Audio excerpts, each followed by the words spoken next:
ప్రకాష్ రాజ్కి ఏమైంది? ఒక మతానికి సంబంధించి మాత్రమే ఆయన ఎందుకు వివాదాస్పద కామెంట్లు చేస్తున్నారు? దేవాలయాలపై దాడులు జరిగినప్పుడు ఈ విలక్షణ నటుడు ఎందుకు స్పందించలేదు? హిందుత్వంపై కామెంట్లు చేసే క్రమంలో మెగా కాంపౌండ్ కు దూరమయ్యారా? ఇటు మెగా కాంపౌండ్ కు అటు టాలీవుడ్ పెద్దలకు దూరమైన ప్రకాష్ రాజ్ కు అలీ పోసానీలకు పట్టిన గతే పట్టనుందా?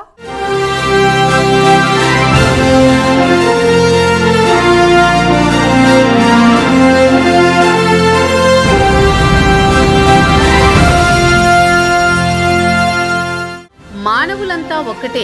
మనుషులందరూ కులమతాలకు అతీతంగా సమానులే. దేవుళ్ల విషయంలో ఎవరి నమ్మకం వారిది. ఏ మతం ఆ మతాల ఆచారాలను పాటిస్తూ ఉంటాయి.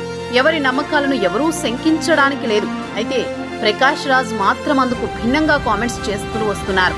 హిందూ మతంపై, అదేవిధంగా హిందూ దేవుళ్లపై గతంలో సైతం ఆయన వివాదాస్పద కామెంట్లు చేశారు.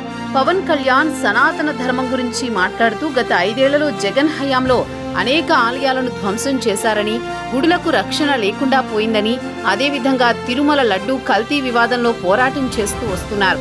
అయితే కొద్ది రోజులుగా దీనికి సంబంధించి ప్రకాష్ రాజ్ నోటికి వచ్చిన మాటలతో వరుసగా ట్వీట్లు చేసుకుంటూ వస్తున్నారు.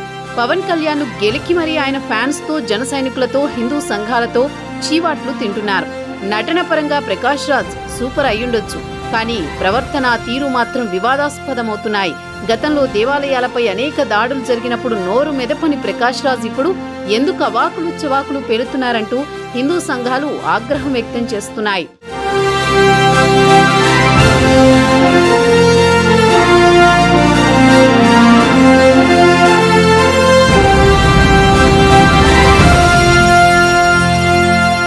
ప్రకాష్ రాజ్ కు వివాదాలు కొత్త కాదు. కెరీర్ స్టార్టింగ్ నుంచి ఆయన చుట్టూ పలు వివాదాలు ముసురుకున్నాయి. తన మాటలు, చేతల కారణంగా ఎన్నో కాంట్రవర్సీలు క్రియేట్ చేసిన ఈ విలక్షణ నటుడు ఇప్పుడు టాలీవుడ్ కు దూరమయ్యే ప్రమాదం ఉందన్న టాక్ వినిపిస్తోంది.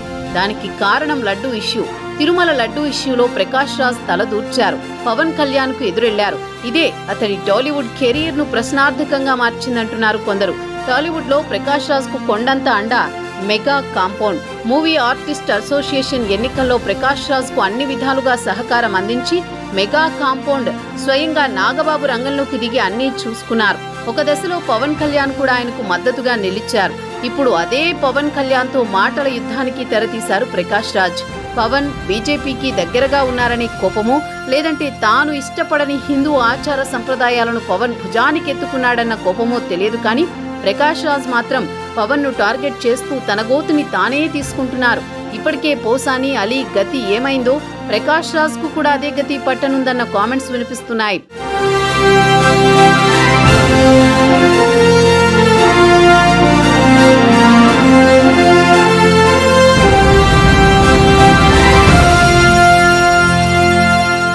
పరిశ్రమలో యాక్టింగ్ టాలెంట్ తో పాటు లౌక్యం చాలా అవసరం. తామరాకుపై నీటిబొట్టు తరహాలో ఉన్నవాళ్లదే ఇక్కడ రాజ్యం.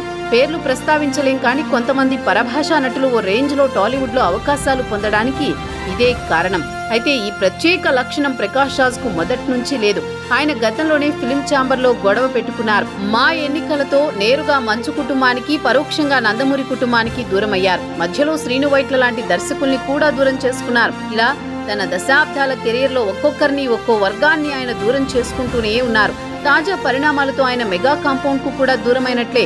అంతేకాదు, కూటమికి వ్యతిరేకంగా అడుగులు వేస్తున్న ప్రకాష్ రాజ్ టాలీవుడ్ పెద్దల ఆగ్రహానికి బలవ్వక తప్పదన్న అభిప్రాయాలు వినిపిస్తున్నాయి.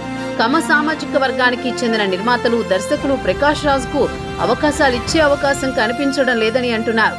జరుగుతున్న పరిణామాలను బట్టి చూస్తే టాలీవుడ్ లో ప్రకాష్ రాజ్ కెరీర్ ప్రశ్నార్థకమవ్వక తప్పదన్న కామెంట్స్ సర్వత్రా వినిపిస్తున్నాయి.